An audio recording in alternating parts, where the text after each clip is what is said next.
ஒன்று சாமுவேலின் புத்தகத்தை உங்களுடைய வேதத்தில் நீங்கள் திறந்து வைத்துக் கொள்ளுங்கள். கர்த்தருடைய நாளின் காலை ஆராதனைகளில் நாம் ஒன்று சாமுவேல் புத்தகத்தை சிந்தித்துக் கொண்டிருக்கிறோம். சென்ற முறை நாம் முதல் அதிகாரத்தை அன்னாளின் ஆசை என்கிற தலைப்பில் நாம் சிந்தித்தோம். அந்த முழு அதிகாரத்தையும் இந்த தலைப்பின் கீழாக நாம் சிந்தித்து பார்த்தோம். 3 குறிப்புகள் மூலமாக அன்னாளின் ஆசை என்ன, அன்னாளின் ஆசைக்கான காரணங்கள் என்ன, அந்த ஆசையினுடைய விளைவுகள் என்ன. இந்த 3 குறிப்புகள் மூலமாக அந்த முழு அதிகாரத்தையும் நாம சிந்தித்து பார்த்திருக்கிறோம். ரொம்ப சுருக்கமாக சொல்ல போனால், அங்கு ஒரு மனிதன் அறிமுகப்படுத்தப்படுகிறான். அவனுடைய பெயர் எல்கானா. அந்த எல்கானாவுக்கு மனைவியாக இருந்தவள் தான் இந்த அன்னாள். இந்த அன்னாளுக்கு ஒரு பெரிய கஷ்டம் இருந்தது, வாழ்க்கையில ஒரு பெரிய துன்பம். அது என்னன்னா, அன்னாளுக்கு பிள்ளை இல்லாமல் இருந்தது. இது ஒரு காரணமாக வைத்துக்கொண்டு எல்கானாவினுடைய இன்னொரு மனைவி, அந்த பெண்ணினுடைய பெயர் பெனினாள், இவள் அன்னாளை மிகுந்த வேதனைக்குள்ளாக நடத்தினத அந்த அதிகாரத்துல நாம பார்த்தோம். ஒவ்வொரு முறையும் அன்னாளை சந்திக்கிற போது மனம் அடிவாக்குகிறதையே தன்னுடைய நோக்கமாக கொண்டு செயல்பட்ட பெண் தான் இந்த பெனினாள். அப்படியான ஒரு சூழ்நிலையில வருஷந்தோறும் எல்கானாவும் அவனுடைய குடும்பத்தாரும் கர்த்தருடைய ஆலயத்துக்கு வந்து அவரை ஆராதிக்கிறது வழக்கம். அப்படி இந்த முறை வந்தபோது அன்னாள் தன்னுடைய மனவேதனைகளை எல்லாம் கர்த்தருடைய ஆலயத்தில் நின்று கொண்டு கர்த்தரிடத்தில் அழுது தெரிவித்தத அந்த அதிகாரத்துல நாம பார்த்தோம். ஏலி, அங்கு ஆசாரியனாக இருந்த மனிதன், அன்னாளினுடைய இந்த செயலை பார்த்து அவ குடிச்சு வெறித்து போயிருக்கிறதுனால இப்படி செய்கிறாள் என்று அவளிடத்தில் வந்து அவளை சத்தம் போடுகிறான். அன்னாள் சொல்லுகிறாள், நீங்க என்ன தப்பா நினைக்காதீங்கயா, என் மனசுல இருக்கிற வேதனையினுடைய உச்சம் எனக்கு இப்படிப்பட்ட செயலை செய்ய வைத்தது. நான் கடவுளுடைய சமூகத்தில் நின்று என் வியாகுலத்தை நான் ஆண்டவருக்கு தெரியப்படுத்துகிறேன். அப்போ ஏலி கிட்ட என்ன காரணம்ன்றதெல்லாம் சொல்லுகிறா. ஏலி சொல்லுங்க, நீ சமாதானத்தோடு போமா, ஏற்ற காலத்துல கர்த்தர் உனக்கு ஒரு குழந்தையை கொடுத்து ஆசீர்வதிப்பார். ஒரு வேண்டுதலையும் அன்னாள் உறுதியாக அங்க கர்த்தருடைய சமூகத்தில் ஏறெடுக்கிறாள். ஆண்டவரே, நீர் எனக்கு ஒரு பிள்ளையை கொடுத்தால் அந்த பிள்ளையை உமக்கென்றே நான் அர்ப்பணிக்கிறேன் என்று ஒரு பொருத்தனையையும் அவ செய்து கொள்ளுகிறாள். கர்த்தர் அவளுக்கு இறங்கி, இங்க நம்ம கவனிச்சு பார்த்தோம், அந்த 2 முறை கர்த்தர் அவளுடைய கற்பத்தை அடைத்திருந்தார் என்று பார்க்கிறோம். அப்போ கர்த்தருடைய செயல் அது, அவள் பிள்ளை பெறாமல் இருப்பது. அன்னாளுடைய இந்த வேண்டுதலை கேட்டு ஆண்டவர் அவளுக்கு இறங்கி ஒரு ஆண் பிள்ளையை பெற்றெடுக்க கிருபை பாராட்டுவார். அன்னாளுடைய வாழ்க்கையின் கசப்பு மாறி போகிறது. அன்னாளின் ஆசை நிறைவேறியது. தான் கர்த்தரிடத்தில் செய்து கொண்ட பொருத்தனைய அன்னாள் நிறைவேற்றி முடிக்கிறதையும் இந்த முதல் அதிகாரத்துல நம்ம பார்த்தோம். அன்னாள் தனக்கு பிறந்த அந்த ஆண் பிள்ளைக்கு சாமுவேல் என்று பெயரிடுகிறதையும், ஆண்டவரிடத்துல தான் சொன்ன வாக்கை நிறைவேற்றும்படிக்கு சாமுவேலை கொண்டு வந்து கர்த்தருடைய ஆலயத்துல விடுகிறதை பற்றி நம்ம சிந்தித்து பார்த்தோம். பிள்ளை பால் மறக்க பண்ணின பின்பு எத்தனை வயது இருக்கும்னு நீங்க யோசிக்கிறீங்க? ஒரு 3-4 வயது தான் சாமுவேலுக்கு இருக்கும்னு வேத விளக்க வல்லுநர்கள் சொல்லுகிறார்கள். இந்த 3-4 வயதுல இருக்கும் போது அன்னாள் சாமுவேலை கொண்டு வந்து கர்த்தருடைய ஆலயத்தில் ஏலியினிடத்தில் விட்டு செல்லுகிறத நாம முதல் அதிகாரம் முழுவதுமாக நம்ம பார்த்தோம். இப்போ நான் சொன்னேன், இந்த அதிகாரம் முழுவதும் அன்னாளை சுற்றி சுழல்கிறது. அன்னாளுக்கு ஒரு ஆசை இருந்தது. அந்த ஆசை எப்படிப்பட்ட ஆசைன்றத அந்த செய்தியில நாம கவனிச்சு பார்த்தோம். அந்த ஆசைக்கான காரணம் என்ன? ஒரு நிர்பந்தமான நிலை, ஒரு வெறுமையின் நிலை. தன்னுடைய சக்கலத்தியாக இருந்த கணவருடைய இன்னொரு மனைவி பெனினாள் துன்பப்படுத்துகிற அந்த வேதனை, அதுக்கு மத்தியில அவள் கர்த்தரிடத்தில் கேட்டு பெற்றுக்கொண்டு கர்த்தரிடம் சொன்ன வார்த்தையை நிறைவேற்றினத அந்த அதிகாரத்தில் நம்ம பார்த்தோம். இன்னைக்கு 2வது அதிகாரத்தை நம்ம சிந்திக்கலாம். இந்த 2வது அதிகாரத்துல முதல் 10 வசனங்களை நான் வாசிக்கிறேன். உங்க வேத புத்தகத்துல இந்த வசனங்களை கவனிச்சு பாருங்க. ரொம்ப அற்புதமான வார்த்தைகள். கொஞ்சம் கூட கவனக்குறைவு இல்லாம இந்த வார்த்தைகளை ரொம்ப கவனத்தோட உங்க வேதத்துல நீங்க பாருங்க. 1 சாமுவேல் 2வது அதிகாரம் 1-10 வசனங்கள். அப்பொழுது அன்னாள் ஜெபம் பண்ணி, என் இருதயம் கர்த்தருக்குள் களிகூறுகிறது, என் கொம்பு கர்த்தருக்குள் உயர்ந்திருக்கிறது, என் பகைஞரின் மேல் என் வாய் திறந்திருக்கிறது, உம்முடைய ரட்சிப்பினாலே சந்தோஷப்படுகிறேன். கர்த்தரை போல பரிசுத்தம் உள்ளவர் இல்லை, உம்மை அல்லாமல் வேறொருவரும் இல்லை. எங்கள் தேவனை போல ஒரு கன்மலையும் இல்லை. இனி மேட்டிமையான பேச்சை பேசாதிருங்கள், அகந்தையான பேச்சு உங்கள் வாயிலிருந்து புறப்பட வேண்டாம். கர்த்தர் ஞானமுள்ள தேவன், அவர் செய்கைகள் யதார்த்தமல்லவோ? பலவான்களின் வில் முறிந்தது, தள்ளாடினவர்களோ பலத்தினால் இடைக்கட்டப்பட்டார்கள். திருப்தியாயிருந்தவர்கள் அப்பத்துக்காக கூலி வேலை செய்கிறார்கள், பசியாயிருந்தவர்களோ இனி பசியாயிரார்கள். மலடியாயிருந்தவள் 7 பெற்றாள், அநேகம் பிள்ளைகளை பெற்றவளோ பலட்சயப்பட்டாள். கர்த்தர் கொல்லுகிறவரும் உயிர்ப்பிக்கிறவருமாய் இருக்கிறார். அவரே பாதாளத்தில் இறங்கவும் அதிலிருந்து ஏறவும் பண்ணுகிறார். கர்த்தர் தரித்திரம் அடைய செய்கிறவரும் ஐஸ்வர்யம் அடைய பண்ணுகிறவருமாய் இருக்கிறார். அவர் தாழ்த்துகிறவரும் உயர்த்துகிறவரும் ஆனவர். அவர் சிறியவனை புழுதியிலிருந்து எடுத்து எளியவனை குப்பையிலிருந்து உயர்த்துகிறார்.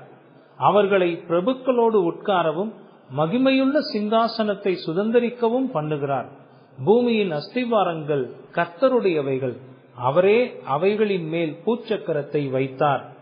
அவர் தமது பரிசுத்தவான்களின் பாதங்களை காப்பார். துன்மார்கர் இருளில் மௌனமாவார்கள், பலத்தினால் ஒருவரும் மேற்கொள்ளுவதில்லை. கர்த்தரோடே வழக்காடுகிறவர்கள் நொறுக்கப்படுவார்கள். வானத்திலிருந்து அவர்கள் மேல் முழங்குவார்.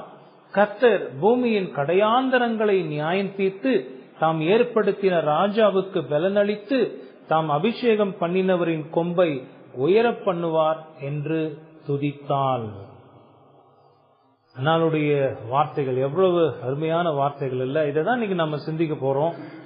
இந்த வசனங்களுக்கு நான் ஒரு தலைப்பு கொடுத்திருக்கிறேன். போன வாரம் முதல் அதிகாரத்தை அன்னாளின் ஆசை என்று அந்த தலைப்புல சிந்தித்தோம். இந்த அதிகாரத்தையும் ஆவனாலேயே நம்ம கொண்டு போகலாம்.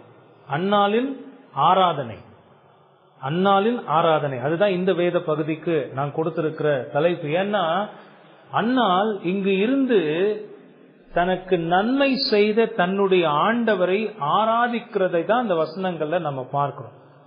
இந்த வசனங்களை நாம ஒரு 3 தலைப்பின் கீழாக பார்க்க போகிறோம். ஆனா அதெல்லாம் பார்க்கறதுக்கு முன்னாடி அன்னாளின் ஆராதனைன்னு ஒரு வார்த்தை பயன்படுத்தணும். பாத்தீங்களா?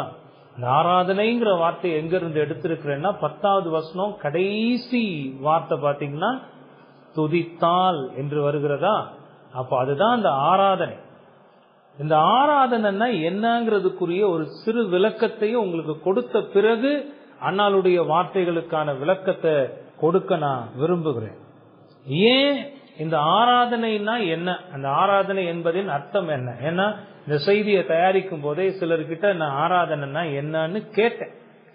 அந்த பதில் பீட்டிங் அரவுண்ட் த புஷ்ன்னு இருந்ததை போல, அதாவது ஒரு இலக்கை சரியாக தாக்காம அந்த இலக்கை சுத்தி சுத்தியே வந்துகிட்டு இருந்ததை நான் கவனிச்சு பார்த்தேன்.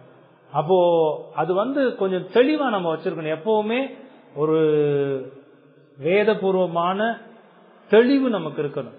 ஆராதனைனா என்னன்னு கேட்டா அந்த ஆராதனைனா என்னங்கிறதுக்குரிய டெபினேஷனை சரியா சொல்ல நம்ம தெரிஞ்சிருக்கணும். ஒருவேளை இந்த கேள்வியை நான் உங்ககிட்ட கேட்டா நீங்க என்ன பதில் சொல்லுவீங்க? உங்க இருதயத்துல நீங்களே யோசிச்சுப்பாங்க, ஆராதனை என்றால் என்ன? உங்களுக்கு எல்லாம் ஒரு டைம் கொடுத்து இப்போ நான் அந்த பிரசங்கம் எல்லாம் செய்யாம நீங்க வீட்டுல போய் ஆராதனைன்னா என்னன்னு நீங்க நினைச்சிருக்கிறீங்களோ அதை எழுதி என்கிட்ட கொண்டு வந்து கொடுங்கன்னு சொன்னா நீங்க என்ன எழுதுவீங்க? இந்த ஆராதனையை பற்றி நீங்க என்ன சிந்திக்கிறீங்க? இந்த ஆராதனைனா என்னன்னு நீங்க என்ன புரிஞ்சு வச்சிருக்கிறீங்கன்றத கொஞ்சம் உங்களுடைய பேக் ஆஃப் த மைண்ட்ல யோசிச்சு பாருங்க. ஏன்னா இன்னைக்கு ஆராதனையை பத்தி எக்கச்சக்கமான தவறான சிந்தனைகள் உலகத்துல காணப்படுகிறது. நாம் வாழ்ந்து கொண்டிருக்கிற இந்த காலங்களிலேயே ஆராதனை என்கிற பெயர்ல பல போலி போதனைகள் நகர்ந்து கொண்டிருக்கிறத பார்க்கிறோம். அப்ப அதுக்கு மத்தியில நான் கர்த்தரை ஆராதிக்கிறேன், கர்த்தருடைய ஆராதனைக்கு வருகிறேன் என்று சொல்லுகிற போது அந்த ஆராதனைனா என்ன, அதை சரியாக தெளிவாக தெரிந்து புரிந்து வைத்து அதன்படி ஆராதிப்பதுதான் சிறப்பானதாக இருக்கும். முதல்ல இன்னைக்கு இருக்கிற ஒரு தவறான ஆராதனை எண்ணத்தை பற்றி நான் சொல்லுகிறேன். இதை பத்தி கொஞ்சம் இன்டர்நெட்ல சர்ச் பண்ணி வாசிக்கும் போது ஒரு ஆய்வு கட்டுரையாக ஒருத்தர் எழுதி வெளியிட்டு இருக்கிறார். அது பாத்தீங்கன்னா அது 100% உண்மை. நான் அதை நம்புகிற ஒரு ரிஃபார்ம்டு ஃபெய்த்ல உள்ள ஒருத்தரால தான் அப்படி எழுத முடியும். ஏன்னா அவர் சொல்லுகிறார், இந்த தவறான ஆராதனை முறைகள் இன்றைக்கு பின்பற்றப்படுகிறது. அதை எப்படி விளக்குகிறார்னா, அதுக்கு முக்கியமான காரணமாக அவர் குறிப்பிடுவது, ஆராதனை என்பதன் உண்மையான அர்த்தம் தெரியவில்லை. இன்றைக்கு இருக்கிற கிறிஸ்தவ சமுதாயத்துக்கு ஆராதனை என்பதன் உண்மையான அர்த்தம் தெரியவில்லை, வேத பூர்வமான அறிவும் இல்லை. ஆராதனையை பற்றி வேதம் சொல்லுகிற வேத அறிவு இல்லை. இன்றைக்கு ஆராதனை என்ற சொல்லை மையமாக வைத்து பாடல்களே முக்கியத்துவப்படுத்தப்படுகிறது. வெள்ளிக்கிழமை சாயங்காலம் ஒரு திருமண வரவேற்பு நிகழ்ச்சியில போய் கலந்துக்கிட்டோம். அங்கேயும் பாத்தீங்கன்னா ஒரு அரை மணி நேரம் நாம் கடவுளை ஆராதிக்க போகிறோம். அங்க கூடியிருந்த பயங்கரமான கூட்டங்க. அதுக்கு மத்தியில ஆராதிக்க போகிறோம்னு சொல்லி நானும் கவனிச்சுட்டு இருந்தேன். பாத்தீங்கன்னா அங்க கீபோர்டும் தபேலாவும் அப்புறம் இந்த ட்ரம்ஸும் இதெல்லாம் வாசிக்க 25 நிமிஷம் பாட்டிலேயே தான் போகும். அப்ப ஆராதனைன்னு உடனே இன்னைக்கு மக்களுடைய எண்ணங்கள்ல நிறைந்திருக்கிறது என்னன்னா, பாடல்களை பாடுகிறது தான் ஆராதனைன்னு அவங்க நினைக்கிறாங்க. அத்தகைய பாடல்களை தான் ஆராதனை என்று சொல்லவும் அவங்க விரும்புகிறாங்க. அதுதான் உண்மைன்னு நம்பி ஒரு மாயமாலமான நம்பிக்கையில இருக்கக்கூடிய கிறிஸ்தவ உலகத்தை தான் இங்க நாம பாக்குறோம். இந்த ஆராதனை நடத்துகிறவர்களுக்கும் வேதபூர்வமான ஆராதனையை பத்தின புரிதல் இல்ல, அறிவு இல்ல, சிந்தனை இல்ல. அவங்க என்ன சொல்றாங்க, இன்னைக்கு ஆராதனைகள்ல பாத்தீங்கன்னா ஆராதனை எதை சொல்லுகிறாங்க, நீங்க தேவனை ஆராதித்தால் உங்களுடைய நோய்கள் நீங்கும். இத கேட்ட உடனே யாராவது வராம இருப்பாங்களா? மைக்ல கேட்ட உடனே ரோட்ல நோயோட போற அவ்வளவு பேரும் கூட உள்ள வந்து உட்காருவாங்க. உங்களுடைய நோய்கள் நீங்கும், ஆசீர்வாதம் கொட்டும். ஆசீர்வாதம் வராது, ஆசீர்வாதம் கொட்டும்.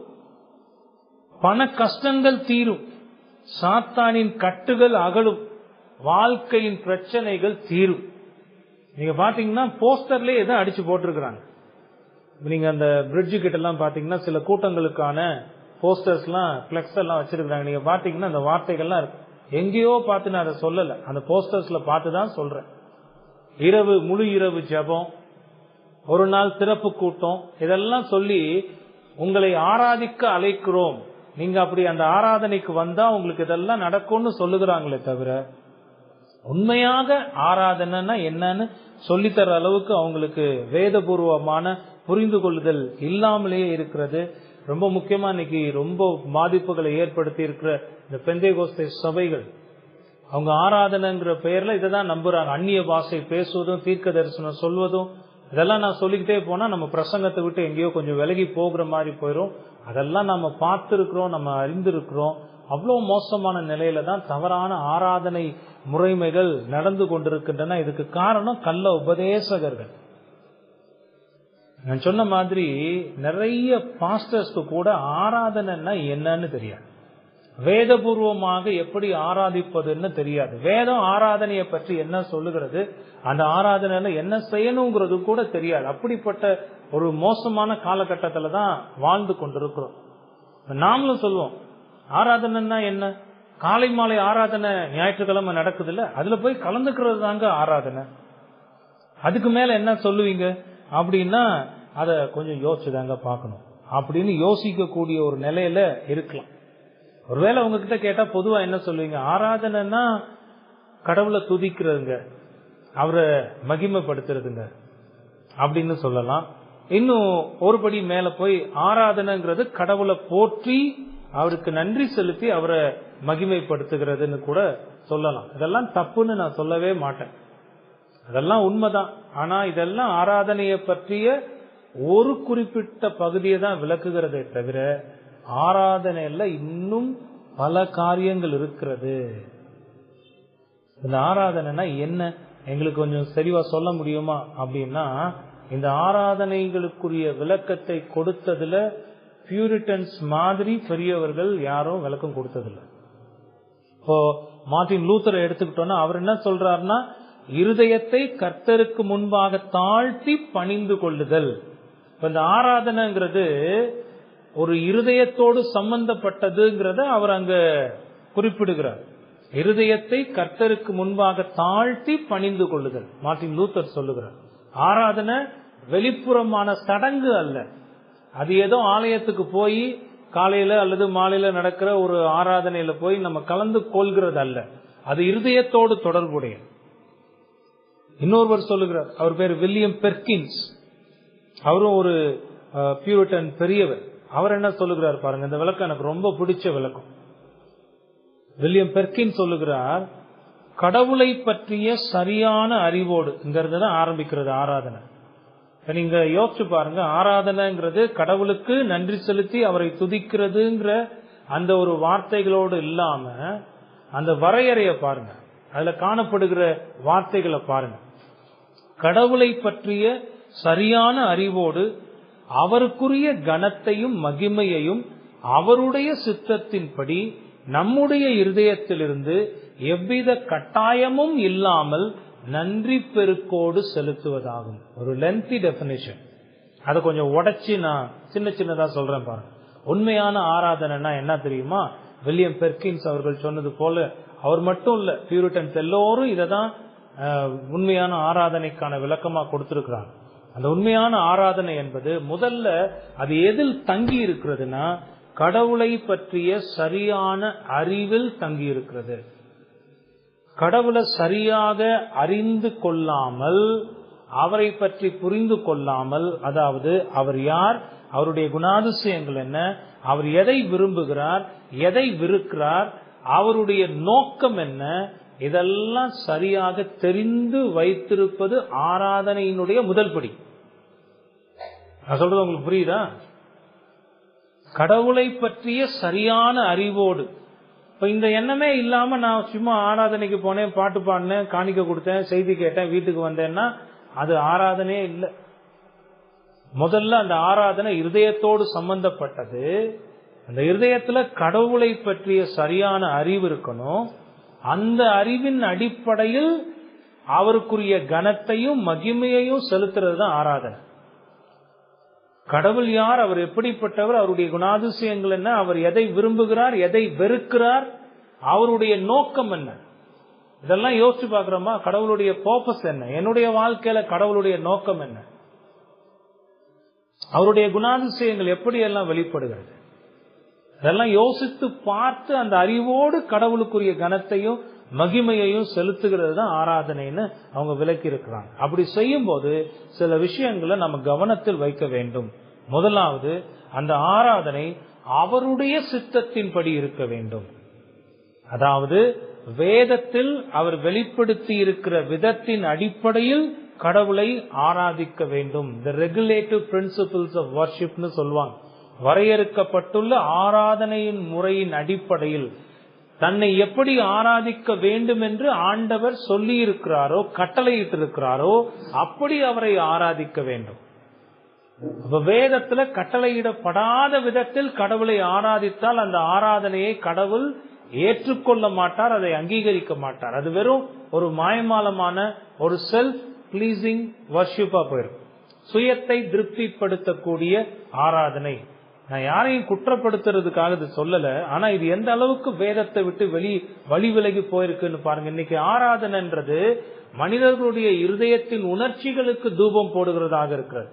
அவங்க விரும்புகிறபடி பாடல்களை பாடணும், அவங்க விரும்புகிறபடி டான்ஸ் ஆடணும், அவங்க விரும்புகிறபடி கைகளையும் கால்களையும் ஆட்டி அந்த இடத்தையே அலக்கழிச்சு அவங்களையும் அலக்கழிச்சு அப்படி இருக்கிறத தான் ஆராதனை நினைத்து கொண்டிருக்கிறார்களே தவிர, வேதம் ஆராதனை எப்படி சொல்லுகிறது, தன்னை ஆராதிக்க கடவுள் எப்படி சொல்லி இருக்கிறார்னு யோசித்து பார்க்கிறவர்கள் ரொம்ப குறை. ஆபேல் அப்படிதான் யோசித்து கடவுளுடைய சித்தத்தின்படி கடவுளை ஆராதித்தான். காயின் அவனுடைய வழியில் ஆராதித்தான்.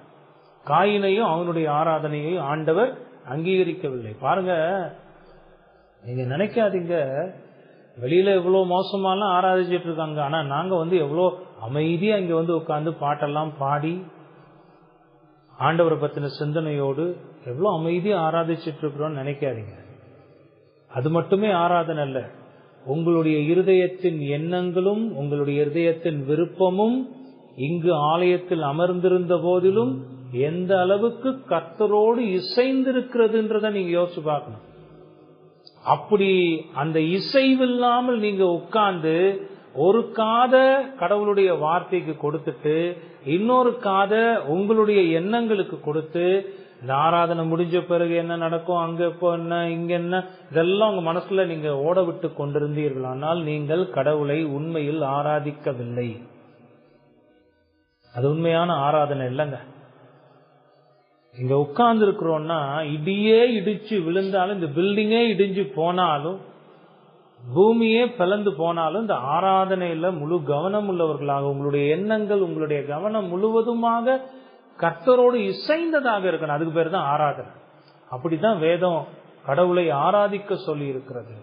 நான் எப்பவுமே சொல்லுவேன், இந்த உலகத்திலேயே ரொம்ப ரொம்ப ஆபத்தான இடங்கள்ல ஒண்ணு சபை ஆராதனை நேரங்கள். ஏன் தெரியுமா? நீங்க ஆராதனைக்கு வராம உலகத்திலிருந்து செய்கிற பாவங்களுக்கு கொடுக்கிற தண்டனையை விட, நான் கடவுளை ஆராதிக்க வந்திருக்கிறேன்னு சொல்லி ஆலயத்துல உட்கார்ந்துகிட்டு அவருக்குரிய மதிப்பையும் மரியாதையும் கனத்தையும் உங்க இருதயபூர்வமாக கடவுளுக்கு கொடுக்காம அங்க நீங்க இருந்தீங்கன்னா நீங்க கடவுளை அவமதிக்கிறீர்கள். கடவுளுடைய பிரசன்னம் அவருடைய சபையில் இருக்கிறது. 2 பேர் 3 பேர் எங்கு கூடி இருக்கிறார்களோ அங்கு நான் இருக்கிறேன்னு சொல்லி இருக்கிறார் ஆண்டவர். அப்போ ஆண்டவர் இருக்கிற இடத்தில் இருந்து கொண்டு அவருடைய ஆலயத்தில் அமர்ந்து கொண்டு நீங்க அவரை பற்றிய கவனத்தோடு சிந்தனையோ இல்லாம உங்களுடைய எண்ணங்களால் நிறைந்திருந்தால் அது எத்தனை ஆபத்துங்கிறத நீங்க யோசிச்சு பாருங்க. இதெல்லாம் ஏன் சொல்றேன்னா, ரொம்ப ரொம்ப கவனமா இருக்கணும். பிசாசு உங்களை வஞ்சிப்போம், உங்களுடைய சொந்த இருதயம் உங்களை வஞ்சிக்கும், உங்களுடைய மாம்ச பலவீனம் உங்களை வஞ்சிக்கும். இந்த ஆராதனை நேரத்துல உங்களுடைய கவனத்தை ஆராதனையில வைக்க விடாம கடவுளோடு இணைந்ததாக அவருக்கு துதியும் மகிமையும் செலுத்துகிறதாக இல்லாம கடவுளை பற்றிய சிந்தனைகளால் உங்களுடைய மனது ஆட்கொள்ளப்படாமல் உங்களுடைய சுய எண்ணங்களும் விருப்பங்களும் உங்களை ஆட்கொண்டு கொண்டிருக்கும். அதனாலதான் சொல்லுவோம், ஆராதனை நேரத்துல பக்கத்துல இருக்கிறவங்க ஆராதிக்க முடியாத அளவுக்கு அவங்களுக்கு தொந்தரவு செய்யாமல் இருந்தது. ஆராதனையின் போது எழுந்து இங்கே அங்கேயும் போறதை நாம தடை செய்யறதுக்கு என்ன காரணம்? ஆராதனையின் போது அது ஒரு கேஷுவல் டைம் எடுத்து தண்ணி குடிச்சுக்கிட்டு விளையாடுறது, இங்கே அங்கேயும் திரும்பி பாக்குறது, அவர் வேதத்தை பாக்குறாரா இவர் வேதத்தை பாக்குறாரா, ஒரு கை குழந்தை இருந்துச்சுன்னா அந்த கை குழந்தைய பார்த்து இப்படி கை காமிச்சு சிரிச்சுக்கிட்டு இருக்கிறதெல்லாம் எவ்வளவு பெரிய ஆபத்து தெரியுமா? அந்த ஆபத்தை உணராம கர்த்தருடைய ஆராதனையில் இருப்பது மிகப்பெரிய ஆபத்து.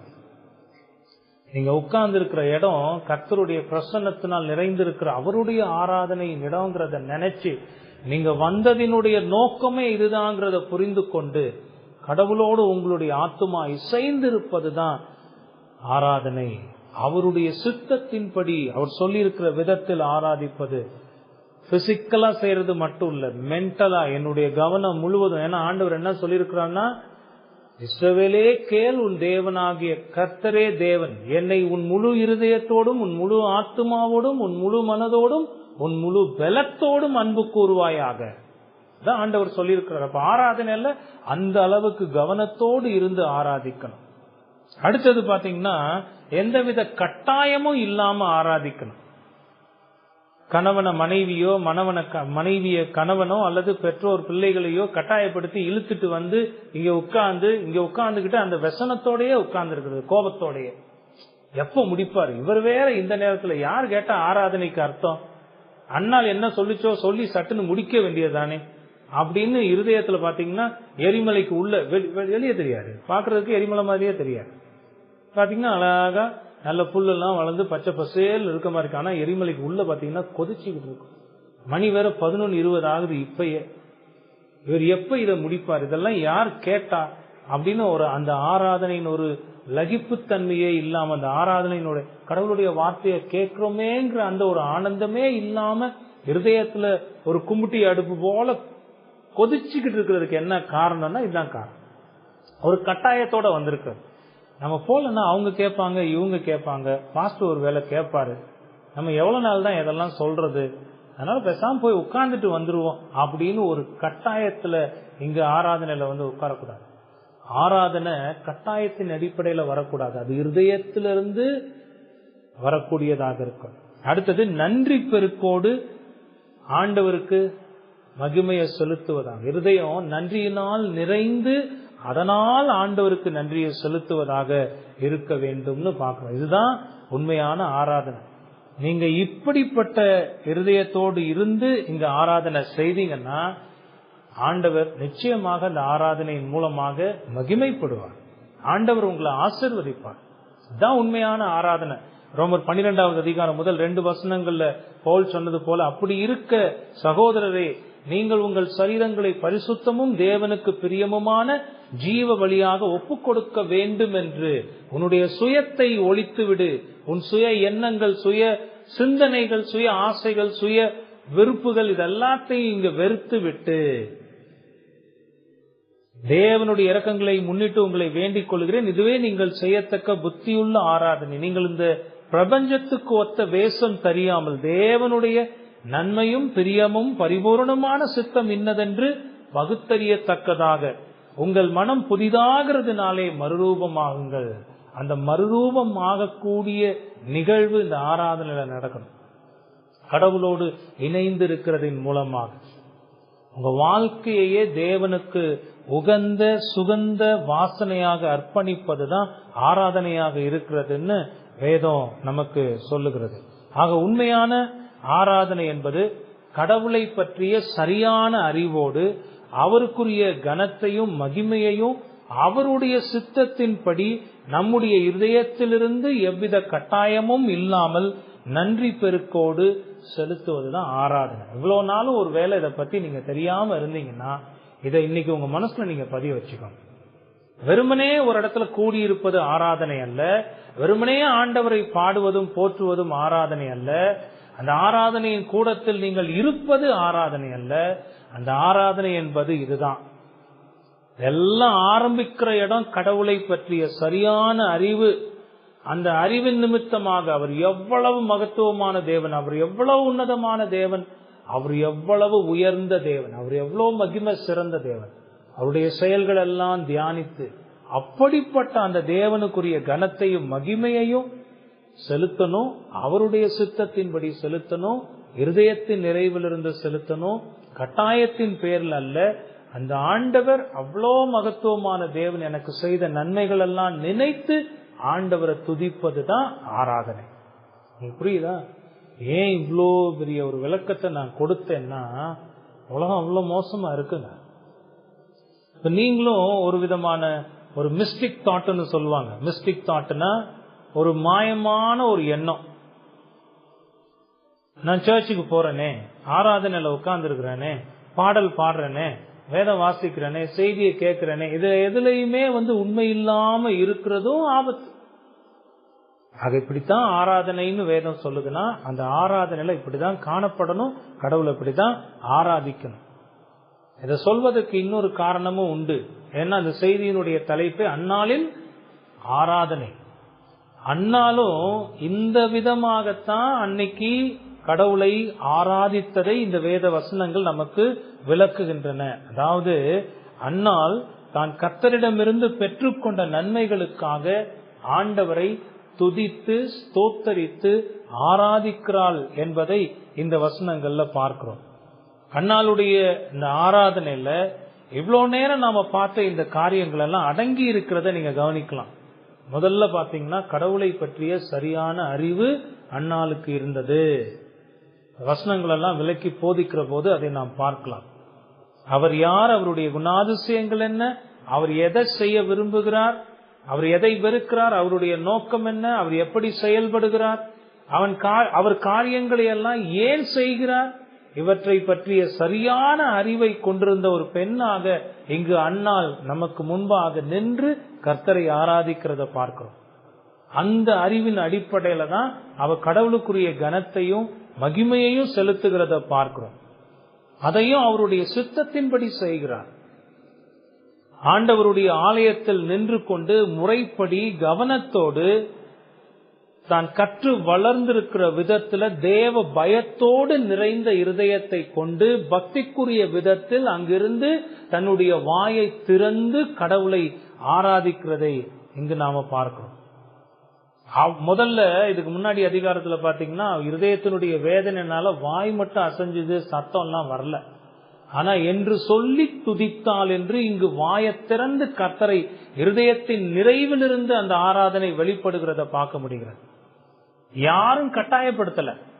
எல்கானா இங்க கட்டாயப்படுத்தினாரா அல்லது ஏலி எதுவும் கட்டாயப்படுத்தினாரா? இல்ல, எந்தவித கட்டாயமும் இல்லாம ஆண்டவருடைய சமூகத்தில் வந்து நின்று ஆண்டவரை ஆராதிக்கிறத பார்க்கிறோம். இருதயம் நன்றி பெருக்கோடு நிறைந்து இதை செய்கிறத பார்க்கிறோம். உங்களுடைய ஆராதனைகள் இப்படிப்பட்டதாக இருக்கிறதான்றத நீங்க யோசிச்சு பாருங்க. இந்த அன்னாளுடைய அந்த ஆராதனையோடு உங்களுடைய ஆராதனையை ஒப்பிட்டு பாருங்க. அன்னாள் ஜெபித்தாள் என்று சாதாரணமாக அது ஒரு ஜெபமாக நினைத்து விட்டு போய்விடாதீர்கள். அன்னாள் அங்கு கடவுளுடைய ஆலயத்தில் நின்று கடவுளை ஆராதிக்கிறாள். அதை உங்களுக்கு விளக்கப்படுத்தி காட்டுறேன். இப்ப நீங்க கடவுளுடைய ஆலயத்தில் இருக்கும் போது இப்படிப்பட்ட ஆராதனையின் சிந்தனையோடு கடவுளை ஆராதிக்கிறாங்களான்னு நீங்க யோசிச்சு பாருங்க. இந்த அன்னாளுடைய ஆராதனை நம்முடைய கவனத்தை ஈர்க்கிறதாக இருக்கிறது. 2வது அதிகாரம் முதல் 10 வசனங்கள்ல கொஞ்ச நேரத்துக்கு முன்னாடி வாசித்த அந்த வேத பகுதியில தான் அதை நாம் பார்க்க முடிகிறது. நான் ஏற்கனவே சொன்னது போல 3 குறிப்புகள்ல அந்த 10 வசனங்களை நாம் பார்க்க போகிறோம். முதலாவது குறிப்பு, அன்னாள் குறிப்பாக துதிக்கிறாள். 1-3 வசனங்களை அதுல நம்ம பார்க்க போறோம். குறிப்பிட்டு ஆண்டவரை ஆராதிக்கிறத அந்த முதல் 3 வசனங்கள்ல பார்க்க போறோம். 2வது குறிப்பாக அவள் பொதுவாக கடவுளுடைய குணாதிசயங்களை சொல்லி துதிக்கிறத 4-8 வசனங்கள்ல பார்க்க போகிறோம். 3வது கடவுள் இனி என்ன செய்ய போகிறார் என்பதை எதிர்பார்த்து அது ஒரு தீர்க்க தரிசன வார்த்தைகளோடு கூடிய ஆராதனையாக 9-10 வசனங்கள்ல ஆண்டவரை ஆராதிக்கிறத நம்ம பார்க்க போகிறோம். இந்த 3 குறிப்புகளையும் இந்த ஒரே பிரசங்கத்துல நம்மால நிச்சயமாக கவனிக்க முடியாது. ஆகவே இன்னைக்கு அந்த முதல் குறிப்பை பார்க்க போகிறோம். மற்ற 2 குறிப்புகளை அடுத்த வாரம் நம்ம பார்க்கலாம். ஆண்டவர் நமக்கு உதவி செய்யட்டும். இப்போ முதல் குறிப்பு என்ன? இந்த 10 வசனங்களுக்குமான பொதுவான தலைப்பு அன்னாளின் ஆராதனை. அதுல இன்னைக்கு நாம முதல் குறிப்பை பார்க்க போகிறோம். அந்த குறிப்பு, அன்னாள் குறிப்பாக கடவுள் தனக்கு செய்த நன்மைகளுக்காக ஆண்டவரை துதிக்கிறாள், ஆராதிக்கிறாள் என்பதை பார்க்க போகிறோம். முதல் 3 வசனங்களை நான் வாசிக்கிறேன் பாருங்க. அப்பொழுது அன்னாள் ஜெபம் பண்ணி, என் இருதயம் கர்த்தருக்குள் களி கூறுகிறது, என் கொம்பு கர்த்தருக்குள் உயர்ந்திருக்கிறது, என் பகைஞரின் மேல் என் வாய் திறந்திருக்கிறது, உம்முடைய ரட்சிப்பினாலே சந்தோஷப்படுகிறேன். கர்த்தரை போல பரிசுத்தம் உள்ளவர் இல்லை, உம்மை அல்லாமல் வேறொருவரும் இல்லை. எங்கள் தேவனை போல ஒரு கன்மலையும் இல்லை. இனி மேட்டிமையான பேச்சை பேசாதிருங்கள், அகந்தையான பேச்சு உங்கள் வாயிலிருந்து புறப்பட வேண்டாம். கர்த்தர் ஞானமுள்ள தேவன், அவர் செய்கைகள் யதார்த்தம் அல்லவோ? அந்நாளினுடைய ஆரம்ப வார்த்தைகளே நம்மை அதிர செய்கிறதாக இருக்கிறது. இப்ப இந்த வசனத்துல ஆரம்பத்துல பாத்தீங்கன்னா, அப்பொழுது அன்னாள் ஜெபம் பண்ணி என்று ஆரம்பிக்கிறது. எப்பொழுது அன்னாள் ஜெபம் பண்ணினாள் என்று நம்ம ஒரு கேள்வி கேட்கணும். எப்பொழுது ஜெபித்தால், எங்கிருந்து ஜெபித்தால், இந்த 2 கேள்வியையும் கேட்கணும். கொஞ்சம் முந்தின அதிகாரத்துக்கு போனோம்னா 1 சாமுவேல் முதல் அதிகாரம் 24 28 வரை உள்ள அந்த வசன பகுதியில பார்த்தோம்னா, அங்க அன்னாள் எங்க இருக்கிறாள், எங்கிருந்து கர்த்தரை ஆராதிக்கிறாள், எதை செய்து கர்த்தரை ஆராதித்துக் கொண்டிருக்கிறாள் என்பதை விளக்கமாக நாம் பார்க்க முடியும். அந்த வேத பகுதியை திருப்பிக்கோங்க. 1 சாமுவேல் 1வது அதிகாரம் 24வது வசனத்திலிருந்து. அவள் அவனை பால் மறக்க பண்ணின பின்பு, அதாவது ஆண்டவர் தனக்கு கொடுத்த அந்த ஆண் பிள்ளை ஆகிய சாமுவேலை பால் மறக்க பண்ணின பின்பு 3 காளைகளையும் 1 மரக்கால் மாவையும் 1 துருத்தி திராட்சரசத்தையும் எடுத்துக்கொண்டு அவனையும் கூட்டிக் கொண்டு சீலோவில் இருக்கிற கர்த்தருடைய ஆலயத்துக்கு போனாள். பிள்ளை இன்னும் குழந்தையாயிருந்தது. போன வாரமே இதெல்லாம் நான் உங்களுக்கு விளக்கி இருந்தேன். எப்படிப்பட்ட ஒரு மனநிலை இருந்திருக்கும் அண்ணாளுக்கு. 3 அல்லது 4 வயசு தான் இருக்கணும் அந்த குழந்தைக்கு. கடவுளுடைய ஆலயத்துல கொண்டு போய் அந்த பிள்ளைய விட்டுட்டு வர போகிற 25வது வசனம் பாருங்க. அவர்கள் ஒரு காளையை பலியிட்டு பிள்ளையை ஏலியினிடத்தில் கொண்டு வந்து விட்டார்கள். அப்பொழுது அவள், என் ஆண்டவனே, இங்கே உம் அண்டையிலே நின்று கர்த்தரை நோக்கி விண்ணப்பம் பண்ணின ஸ்திரீ நான் தான் என்று என்னுடைய ஆண்டவனாகிய உம்முடைய ஜீவனை கொண்டு சொல்லுகிறேன். இந்த பிள்ளைக்காக விண்ணப்பம் பண்ணினேன்.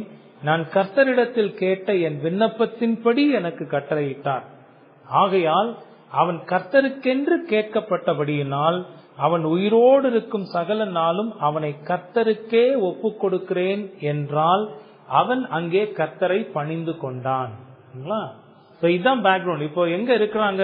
கர்த்தருடைய ஆலயத்துலதான் இருக்கிறாங்க. ஏலியின் இடத்துல கொண்டு வந்து அந்த பிள்ளையை ஒப்படைத்து விட்டு கர்த்தருடைய ஆலயத்தில் நின்று தன்னுடைய இருதயத்தை கர்த்தருக்கு நேராக திருப்பிக் கொண்டு அன்னாள் தன்னுடைய ஜெபத்தின் மூலமாக கடவுளை ஆராதிக்கிறதை நாம் இங்கு பார்க்கிறோம். அப்பொழுது அன்னாள் ஜெபம் பண்ணி, எப்பொழுது, எங்கிருந்து? தன்னுடைய பிள்ளையை கொண்டு வந்து கர்த்தருடைய ஆலயத்தில் விட்ட பிறகு அதே ஆலயத்தில் நின்று கொண்டு கர்த்தருக்கு முன்பாக தன்னுடைய இருதயத்தை திறந்து கர்த்தரை அவள் ஆராதிக்கிறாள். தொடர்ந்து அந்த முதல் வசனத்தை நீங்க பாருங்க. இந்த வசனத்துல நான் ஏற்கனவே சொன்னது போல குறிப்பாக தன்னுடைய தற்போதைய நிலைமைய உணர்ந்து அன்னாள் கர்த்தருக்கு ஆராதனை செய்கிறத நாம பார்க்கிறோம். பயன்படுத்தி இருக்கிற வார்த்தைகளை பாருங்க. முதலாவது, என் இருதயம் கர்த்தருக்குள் களி கூறுகிறது. என் இருதயம் கர்த்தருக்குள் களி கூறுகிறது. நீங்க கொஞ்சம் யோசிச்சு பாருங்க, இது எவ்வளவு ஒரு வேதனையான ஒரு நேரமா இருக்கும். ரொம்ப காலம் எதிர்பார்த்து ஒரு பிள்ளை இப்ப கிடைச்சிருக்கு. அந்த பிள்ளைய ரொம்ப சின்ன வயசுல 3-4 வயசுல கொண்டு வந்து கர்த்தருடைய ஆலயத்துல விட்டுட்டு போகணும்னா அந்த இருதயம் எவ்வளோ வேதனையா இருக்கும். ஒரு பெற்ற தாய்க்கு அது எவ்வளோ கஷ்டமான ஒரு சூழ்நிலையா இருக்கும். ஆனா அண்ணால பாத்தீங்கன்னா கொஞ்சம் கூட கவலையே இல்லாத ஒரு பெண்மணியாக ஆண்டவருடைய ஆலயத்தில் நின்று அவரை ஆராதித்து கொண்டிருக்கிறார். யோசிப்பாங்க, ஏதோ ஒரு சின்ன இழப்பு நம்முடைய வாழ்க்கையில வந்துருச்சுன்னா கூட என் ஆண்டவரே என்ன ஆண்டவரேன்னு அவர்கிட்ட அவ்வளோ புலம்பல் செய்கிறோம். ஆனா இங்க அண்ணால பாருங்க, தன்னுடைய பிள்ளைய எவ்வளவு ஆசையா அந்த 3-4 வருஷம் வளர்த்திருப்பாங்கன்னு யோசிச்சுப்பாங்க. எவ்வளவு கொஞ்சி இருப்பாங்க. கூடயே வச்சு அந்த பிள்ளைய பார்த்து பார்த்து பார்த்து அதனுடைய அழகுல மயங்கி இருப்பாங்களா இல்லையா? 3-4 வயசு அந்த குழந்தை வந்து அம்மாவோடயே கூட இருக்கும். அப்படி ஒரு அருமையான சூழ்நிலை. இப்ப அதெல்லாம் இல்லாம போகிறது. ஒருவேளை வருடத்துக்கு 1 முறையோ 2 முறையோ கர்த்தரை ஆராதிக்க வரும்போது, ஆலயத்துக்கு வரும்போதுதான் சாமுவேலை பார்க்க முடியும். நீ சாமுவேலை ஒவ்வொரு நாளும் கூட இருந்து பார்க்க முடியாது. அப்படிப்பட்ட ஒரு சூழ்நிலையில அவர் பயன்படுத்துகிற வார்த்தையை பாருங்க. என் இருதயம் கர்த்தருக்குள் களி கூறுகிறது. களி கூறுகிறதுனா மகிழ்ச்சியின் திளைப்பினால் சந்தோஷப்பட்டு நிற்கிறது. வேறு எதுலையும் எனக்கு இப்போ நாட்டம் இல்லை, வேறு எதுலையும் எனக்கு மகிழ்ச்சி இல்லை. கர்த்தருக்குள்ளாக நான் சந்தோஷத்தின் உச்சத்தில் இருக்கிறேன். எப்படிப்பட்ட வார்த்தை! பிள்ளையை கொண்டு வந்து ஆலயத்தில் விடும்போது அன்னாள் சொல்லுகிற வார்த்தைகள் இவைகள். உண்மையிலேயே கடவுளை அறியாத எந்த ஒரு மனிதனாலும் இப்படி சொல்லவே முடியாது. சொன்ன மாதிரி அது ஒரு வேளை வேதனையா இருக்கலாம், கண்ணீர் வடியலாம். இந்த கல்யாணம் முடிஞ்சப்போ ரிசப்ஷன்ல எல்லாம் பாத்தீங்கன்னா அந்த பெண்ணை மாப்பிள்ளை வீட்டுக்கு அனுப்பி விடும் போது அந்த பெண்ணுடைய குடும்பம் முழுசும் கண்ணீரோடையே நிற்கும். அதையும் வீடியோ எடுத்து போடுவாங்க. அப்பா அழுவாரு, அம்மா அழுவாங்க, எல்லாம் அழுவாங்க. ஏன்னா அவ்வளவு நாளும் கூட இருந்த அந்த பெண் வேற ஒரு வீட்டுக்கு போறாளே, இனிமே ஒவ்வொரு நாளும் அவளை பார்க்க முடியாது, அவளுடைய முகத்தை பார்க்க முடியாது, அவளோட பேச முடியாது அப்படிங்கிற அந்த துக்கம் இருதயத்தை நிறைச்சு கண்ணுல தண்ணி வருது. ஆனா இங்க பாத்தீங்கன்னா அன்னாளுடைய இருதயத்துல சந்தோஷத்தினுடைய மகிழ்ச்சியினால் நிறைந்து அவ சொல்லுகிறார், என் இருதயம் கர்த்தருக்குள் கலிகூர்ந்து சந்தோஷப்படுகிறது.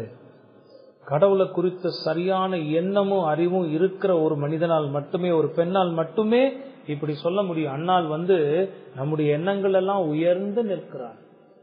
அதிகாரத்துல பார்க்கும்போது அழுகையின் கண்ணீரோடு நின்ற இந்த அன்னாளுடைய வார்த்தைகளை பாருங்க, எவ்வளோ கம்பீரமான வார்த்தைகள், எவ்வளோ துணிச்சலான வார்த்தைகள், எவ்வளோ ஆனந்தத்தின் வார்த்தைகள்னு பாருங்க. இந்த வார்த்தைகள் தான் அன்னாளுக்கு கடவுளை பற்றி நன்கு தெரிந்திருக்கிறது என்பதை நமக்கு உணர்த்தக்கூடிய வார்த்தைகளாக இருக்கிறது. நான் ரொம்ப சந்தோஷமா இருக்கிறேன் ஆண்டவரே, ரொம்ப சந்தோஷமா இருக்கிறேன், என் இருதயம் ரொம்ப சந்தோஷத்தினால நிறைந்திருக்கிறதுன்னு கடவுளுக்கு ஆராதனை செலுத்துகிறார். இரண்டாவது பாருங்க, என் கொம்பு கர்த்தருக்குள் உயர்ந்திருக்கிறது. இந்த கொம்புங்கிற வார்த்தை பெரும்பாலும் வேதத்துல எதற்கு அடையாளமாக பயன்படுத்தப்பட்டிருக்கிறதுனா, ஒரு பராக்கிரமம், ஒரு வல்லமை, ஒரு அதிகாரம், பெரும் மதிப்பு, இந்த காரியங்களை அடையாளப்படுத்துவதற்காக தான் இந்த கொம்புங்கிற வார்த்தை பயன்படுத்தப்பட்டிருக்கிறது. ஆனா உண்மையிலேயே இங்க என்னன்னா, நான் கர்த்தருக்குள்ளாக பலனடைந்திருக்கிறேன், அவருடைய கிருபையினால் என்னுடைய மதிப்பு உயர்ந்திருக்கிறது, அவருடைய கிருபையினால் என்னுடைய மதிப்பு பலப்பட்டிருக்கிறதுன்னு அவ இங்கு சொல்லுகிறார். கர்த்தரே என்னை பலப்படுத்தி இருக்கிறார், என் தலையை உயர்த்தி இருக்கிறார், என்னை மகிமையோடு நிற்க செய்திருக்கிறார். ஆண்டவரே, இங்க நான் நிற்பதற்கும் இந்த வார்த்தைகளை சொல்லி துதிக்கிறதற்கும் ஒருபோதும் நான் தகுதியுள்ளவள் அல்ல, நீரே அதை செய்திருக்கிறீர். என் கொம்பு கர்த்தருக்குள், 2 முறையும் பாத்தீங்கன்னா கர்த்தருக்குள் கர்த்தருக்குள்னு கடவுளுக்குள்ளாக நின்று கொண்டு கடவுளை ஆராதித்துக் கொண்டிருக்கிறாள் இந்த அன்னாள். அடுத்து பாருங்க, என் பகைஞரின் மேல் என் வாய் திறந்திருக்கிறது. என்ன சொல்லுகிறாள்? இதுவரையிலும் என்னை அவமானப்படுத்தியவர்கள், நிந்தித்து பேசியவர்களுடைய வார்த்தைகள் எல்லாம் என் மீது வந்தது, அதெல்லாம் நான் கேட்டு துக்கத்தோடு இருந்தேன். ஆனா இப்போ அவர்கள் யாரும் பேசக்கூடாதபடிக்கு அவர்களுடைய வாய்கள் எல்லாம் அடைக்கப்பட்டிருக்கிறது. என் பகைஞரின் மேல் என் வாய் திறந்திருக்கிறது. நான் உங்ககிட்ட பேசணும்னு கூட வேணாம், என் வாழ்க்கைய, என் சூழ்நிலையை பார்த்து இனி என்னை குறித்து எந்த நிந்தனையும் எந்த அவமான பேச்சுக்களையும் பேச முடியாதபடிக்கு என் தேவன் அவருடைய கிருபையின் செயல்கள் மூலமாக அவர்களுடைய வாய்களை எல்லாம் அடைத்து போட்டு விட்டார். பாருங்க, இப்படி ஆராதிக்க முடியுமாங்க? யோசிச்சு பாருங்க, எவ்வளவு ஒரு அருமையான ஆராதனை. அங்க சொல்லல, ஆண்டவரே நீங்க பிள்ளைலாம் கொடுத்தீங்க உண்மைதான், ஆனா என்ன கஷ்டப்பட்டு இந்த 3 வருஷம் இதை வளர்த்து கொண்டு வந்து இங்க விட்டேன் பாருங்க, அப்படிலாம் அங்க சொல்லவே இல்லை. அங்க ஆண்டவருக்கு மகிமையை செலுத்துகிறாள். அதனாலதான் அது ஆராதனை, அதனாலதான் அது ஆராதனை. என் பகைஞரின் மேல் என் வாய் திறந்திருக்கிறது, அதுக்கு காரணம் என் தேவனே. முடிக்கும் போது, உம்முடைய ரட்சிப்பினால் சந்தோஷப்படுகிறேன், என்னுடைய இந்த நிலையை மாற்றி இருக்கிறவர் நீரே. நான் இந்த ஆனந்தமான பாக்கிய நிலையில உம்முடைய ஆலயத்தில் நின்று உம்மை ஆராதித்துக் கொண்டிருக்கிறேன் என்றால் அது உம்மால் எனக்கு கிடைத்த பலன். நீரே இதை செய்திருக்கிறீர், உம்முடைய கரத்திலிருந்து இந்த விடுதலை எனக்கு வந்திருக்கிறது, உம்முடைய ரட்சிப்பினாலே சந்தோஷப்படுகிறேன், இதை நீரே நான் அனுபவிக்கும்படியாக செய்திருக்கிறேன். அங்க ஆண்டவருடைய ஆலயத்தில் நின்று கொண்டு ஆண்டவரை துதித்து ஆராதித்துக் கொண்டிருக்கிறத பார்க்கிறோம். எவ்வளவு அருமையான வார்த்தைகள் பாருங்க. அது வெறும் ஆரம்பம் மட்டும்தாங்க. அந்த வார்த்தைகளை தொடர்ந்து பார்க்க பார்க்க அந்த ஆராதனைனா என்னன்னு நான் சொன்ன அந்த விளக்கத்துக்கான அர்த்தத்தை இங்கு அன்னாளுடைய ஆராதனையில தெளிவாக பார்க்க முடியும். முதல் வசனத்துல தன்னுடைய இருதயத்தின் பூரிப்பினால் சந்தோஷத்தினால் கர்த்தருடைய ஆலயத்தில் நின்று அந்த விடுதலைக்கு காரணமானவர் நீரே என்று ஆண்டவரை ஆராதித்துக் கொண்டிருக்கிறார். 2வது வசனம் பாருங்க. 2வது வசனம், கர்த்தரை போல பரிசுத்தம் உள்ளவர் இல்லை, உம்மை அல்லாமல் வேறொருவரும் இல்லை, எங்கள் தேவனை போல ஒரு கன்மலையும் இல்லை. 2 முக்கியமான உண்மைகளை அன்னாள் இந்த வார்த்தைகளின் மூலமாக முன்வைக்கிறார். ஒன்னு, கர்த்தரை போல பரிசுத்தம் உள்ளவர் இல்லை, அவரை அல்லாமல் வேறொருவரும் இல்லை. கடவுளுடைய பரிசுத்தத்தின் குணாதிசயத்தை நன்கு அறிந்து அதை போற்றுகிறார். தேவன் நிறைவான பரிசுத்தம் உள்ளவராக, பூரணமான பரிசுத்தம் உள்ளவராக, முழுமையான பரிசுத்தம் உள்ளவராக இருக்கிறார் என்று வேதம் சொல்லுகிறதை அவள் அறிந்து உணர்ந்து அந்த பரிசுத்தத்தின் குணாதிசயத்தை முன்னிறுத்தி கடவுளை ஆராதிக்கிறார். கடவுள் எல்லா விதமான கெட்ட, அசுத்தமான, பாவமுள்ள காரியங்கள் மீது வெறுப்புள்ளவராக இருக்கிறார் என்பதை அவள் புரிந்து கொண்டு இந்த வார்த்தையை பயன்படுத்துகிறத பார்க்கிறோம். அதுதான் இங்க குறிப்பிட்டு விளக்குகிறாள். கர்த்தரை போல பரிசுத்தம் உள்ளவர் இல்லைன்னா அவரை போல பாவத்தை அருவருக்க கூடியவர்கள் வேறு ஒருவரும் இல்லை என்று சொல்லுகிறார். அது மட்டும் இல்ல, இப்படிப்பட்ட பரிசுத்தம் உள்ள தேவன் வேறு ஒருவரும் இல்லை. அவர் ஒருவரே பரிசுத்தர். அவர் நிறைவான பரிசுத்தர், பூரணரான பரிசுத்தர், முழுமையான பரிசுத்தராக இருக்கிறார்னு அவருடைய பரிசுத்தத்தின் குணாதிசயத்தை கொண்டாடுகிறாள். இரண்டாவது, எங்கள் தேவனை போல ஒரு கன்மலையும் இல்லை. கன்மலை, நான் உறுதியாக நம்பக்கூடியவர் என்பதை அதன் மூலமாக அவள் குறிப்பிடுகிறாள். பழைய ஏற்பாட்டில் தேவன் கன்மலையா இருக்கிறார் என்கிற இந்த வார்த்தை மட்டும் ஏறக்குறைய 30 தடவைக்கு மேல வருகிறதாக சொல்லுகிறார். இந்த கன்மலை என்கிற வார்த்தைக்கு என்ன அர்த்தம்? இந்த வார்த்தை வல்லமை, அடைக்கலம், மாறாத தன்மை, தேவனுடைய ஜனங்களின் விசுவாசத்திற்கு ஒரு உறுதியான அஸ்திபாரம் மற்றும் பாவத்திற்கு எதிரான அவருடைய கோபத்திற்கு ஒரு அடைக்கலம், இதெல்லாம் குறிக்கிறது.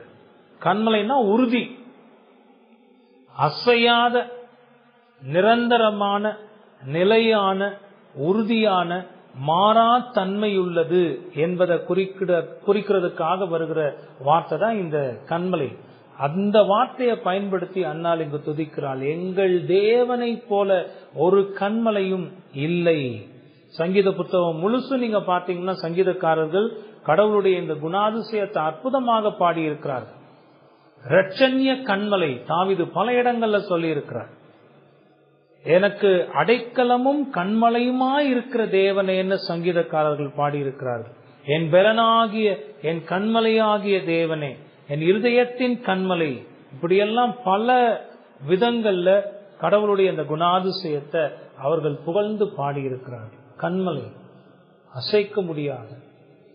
நான் கர்த்தரை என் நம்பிக்கையாக கொண்டிருப்பதால் அசைக்கப்படுவதில்லைன்னு தாவீது சொன்னது போல உறுதியாக, நிலை பெயராத, மாறாத, அசையாத ஒரு ஃபோமா நம்ம நம்பக்கூடிய நம்பிக்கையாக என்னுடைய தேவன் இருக்கிறார். ஆண்டவரே, நீ பரிசுத்தம் உள்ளவர் மட்டுமல்ல, உம்மை போல வேறு ஒருவரும் பரிசுத்தர் இல்லை. நான் நம்பி இருக்கக்கூடிய ஒரே நம்பிக்கையாக நீர் மட்டுமே இருக்கிறீர். என்ன ஒரு ஃபெய்த் பாருங்க, என்ன ஒரு விசுவாசம் பாருங்க. தான் ஆராதனையில வெளிப்படுகிறது. கடவுளுடைய குணாதிசயங்களை சொல்லி அன்னாள் கடவுளை ஆராதிக்கிறதை பார்க்கிறோம். 3வது வசனம், இனி மேட்டிமையான பேச்சை பேசாதிருங்கள். என்ன சொல்லுகிறாள்? உங்கள் பெருமைகளை எல்லாம் சொல்லி உங்களை நீங்களே உயர்த்தாமல் இருங்கள். அன்னாளுக்கு இனி எங்க குழந்தை பிறக்க போகுது? வயது வேற போய்கிட்டே இருக்கு. நீ எல்லாம் எப்படி அவ வாழ்க்கை நடக்கும்? அவளுக்கு நீ குழந்தை பெற்று அவன் அந்த குழந்தைய வளர்க்கவா போறா அப்படின்னு ஏளனமா பேசி சிரித்த என் பகைஞரே, நீங்கள் உங்களுடைய பெருமைகளை எல்லாம் சொல்லி, பாத்தியா, எனக்கு 7 பிள்ளை இருக்கு, 8 பிள்ளை இருக்கு, 12 பிள்ளை இருக்கு, உனக்கு ஒரு பிள்ளையாவது இருக்கா அப்படின்னு சொல்லி உங்களுடைய பெருமைகளை சொல்லி உங்களை நீங்களே உயர்த்தாதிருங்கள். இனி மேட்டிமையான பேச்சை பேசாதிருங்கள். அன்னாலால அது முடியாததுதான். ஆனா அன்னாளுடைய ஆண்டவரால முடியாதது ஒண்ணுமே இல்லைங்கிறதுதான் அன்னாளுடைய வார்த்தை. உங்களுக்கு புரியுதாங்க? அந்த ஆராதனை எத்தனை இருதயபூர்வமான ஆராதனை. அந்த இருதயத்துல கடவுளுடைய குணாதிசயங்களை எல்லாம் சிந்தித்து அந்த வார்த்தைகள் எல்லாம் கடவுளுடைய குணாதிசயங்களால நனைந்து வெளிப்படுகிற வார்த்தைகளாக இருக்கிறது. மேட்டிமையான பேச்ச பேசாதீங்க. நீங்க எனக்கு எதிராக என்ன பழிச்சு பேசல பாருங்க, என் கூட என்னுடைய ஆண்டவர் நிற்கிறார். அகந்தையான பேச்சு உங்கள் வாயிலிருந்து புறப்பட வேண்டாம். இந்த அகந்தன்னா தமிழ்ல பல வார்த்தைகள் வருதுங்க. ஆணவம், கர்வம், இருமாப்பு, அகந்த, இதெல்லாம் ரொம்ப ஒரு பிசாசுக்குரிய குணங்கள். அதெல்லாம் கிறிஸ்தவர்கள் இடத்துல காணப்படவே கூடாது. ஒருவன் தாழ்ந்த நிலையில இருக்கிறான்னா அவனை நினைச்சு ரொம்ப நம்மள உயர்வா நினைச்சு அவனை அகந்தையா பேசுறது, இதெல்லாம் ரொம்ப ரொம்ப கேவலமான செயல்கள், பிசாசின் செயல்கள். அதெல்லாம் கடவுளை அறியாத ஜனங்கள் தான் செய்வாங்க. அவங்களதான் இங்கு அன்னாள் சொல்லுகிறாள், அகந்தையான பேச்சு உங்கள் வாயிலிருந்து புறப்பட வேண்டாம். ஆணவமான, கர்வமான, இருமாப்பான, அகந்தையுடன் கூடிய பேச்சை நீங்க பேசாதீங்க. என்னுடைய கர்த்தர் யார் என்று தெரியுமா? அவர் ஞானமுள்ள தேவன். கர்த்தர் ஞானமுள்ள தேவன். அவர் அனந்த ஞானமுள்ள கர்த்தர்னு சங்கீதங்கள்ல பாடி இருக்க. அனந்த ஞானம்னா என்ன அர்த்தம் தெரியுமா? அனந்தம்ங்கிற வார்த்தை அது ஆக்சுவலா ஒரு சமஸ்கிருத வார்த்தை, தமிழ் வார்த்தை இல்ல. அந்த அனந்தம்ங்கிற அந்த வார்த்தைக்கு என்ன அர்த்தம்னா, ஆரம்பம் இல்லாத, முடிவு இல்லாத, எல்லையற்ற, ஒரு குறிப்பிட்ட எல்லைக்குள் அடக்க முடியாத என்கிற பொருளை தரக்கூடியதுதான் அந்த அனந்த ஞானம். கடவுளை பற்றி, அவருடைய ஞானத்தை பற்றி சொல்லுகிற போது, அவரும் முடிவில்லாத, ஒரு குறிப்பிட்ட எல்லைக்குள் உட்படுத்த முடியாத எல்லையற்ற ஞானம் உடையவர். அவருக்கு எல்லாமே தெரியும், எல்லாமே தெரியும். தனிப்பட்ட ஒவ்வொரு மனிதனுடைய வாழ்க்கையிலிருந்து அண்ட சராசரங்களை நடக்கிற எல்லா காரியங்களையும் அறிந்தவராக இருக்கிறார். அப்படிப்பட்ட ஞானத்திற்கு சொந்தக்காரராக இருக்கிறவர் என் தேவன் என்று அவர் அங்கு தேவனை புகழ்கிறார். நீங்க அகந்தையா பேசாதீங்க. உங்களுடைய மேட்டிமையான வாயின் பேச்செல்லாம் நிறுத்துங்க. பாருங்க, என்னுடைய தேவனை பாருங்கள், அவர் ஞானம் உள்ளவர். அவர் செய்கைகள் யதார்த்தம் அல்லவோ? யதார்த்தம் அல்லவோன்னா அவர் சகலவற்றையும் அவருடைய ஞானத்தின்படி, அவருடைய நேரத்தின்படி செய்கிறவராக இருக்கிறார். இப்படிப்பட்ட ஞானமுள்ள தேவன் தான் செய்வதை அறிந்திருக்கிறார். ஏன் செய்கிறேன், எதற்காக செய்கிறேன், எப்பொழுது எந்த காரியத்தை செய்ய வேண்டும், அதனுடைய முடிவு எப்படி இருக்க வேண்டும், இவைகளையெல்லாம் தன்னுடைய அனந்த ஞானத்தினால் அறிந்திருக்கிற தேவனாக அவர் செயல்படுகிறார். அன்னாளுடைய ஆராதனையினுடைய வார்த்தைகள் எவ்வளவு பெரிய வார்த்தைகள் பாருங்க. தன்னுடைய தேவனை பற்றி எப்படிப்பட்ட நம்பிக்கை, எப்படிப்பட்ட விசுவாசம், அந்த விசுவாசத்தோடு கூடிய ஆராதனை. அந்த ஆராதனையில தன்னுடைய வாயை திறந்து கர்த்தரை பார்த்து இப்படி புகழ்ந்து தன்னுடைய இருதயத்தில் தான் கடவுளிடமிருந்து பெற்றுக்கொண்ட அந்த நன்மைக்காக, பெண்ணினாலா இருக்கட்டும், உலகத்தில் இருக்கிற மற்ற யாரா இருக்கட்டும், தன்னை குறித்து மிக மோசமாக பேசின அந்த வார்த்தைகளுக்கு மத்தியில் தன் தேவனாகிய கர்த்தர் தனக்கு கொடுத்திருக்கிற அந்த அற்புதமான நன்மைக்காக கடவுளுடைய ஆலயத்தில் நின்று கடவுளை துதித்து கொண்டிருக்கிறதை நாம் பார்க்கிறோம். தனிப்பட்ட நன்மைக்காக கடவுளை அன்னாள் இந்த வார்த்தைகளில் ஆராதித்ததை நாம் பார்க்கிறோம். இனி 4 அடுத்தடுத்து வர்ற வசனங்கள்ல இன்னும் பார்க்க போறோம். அன்னாளுடைய அந்த ஞானம், கடவுளை பற்றி அவ அறிந்து வைத்திருக்கிற விதம், எப்படியெல்லாம் அந்த வார்த்தைகளை சரியாக சொல்லி கடவுளை உயர்த்தி ஆராதிக்கிறாள் என்பதை அடுத்த வாரம் நாம பார்க்கலாம். ஆனா அதை முடிக்கிறதுக்கு முன்னாடி ஏதாவது சில பாடங்களை படிக்கிறோம். முதலாவது, ஆராதனைனா என்னன்னு பார்த்திருக்கிறோம். இந்த செய்தியினுடைய பெரும் பகுதியில ஆராதனைனா என்னங்கிறதுக்கான விளக்கத்தை மறுபடியும் பார்த்திருக்கிறோம்.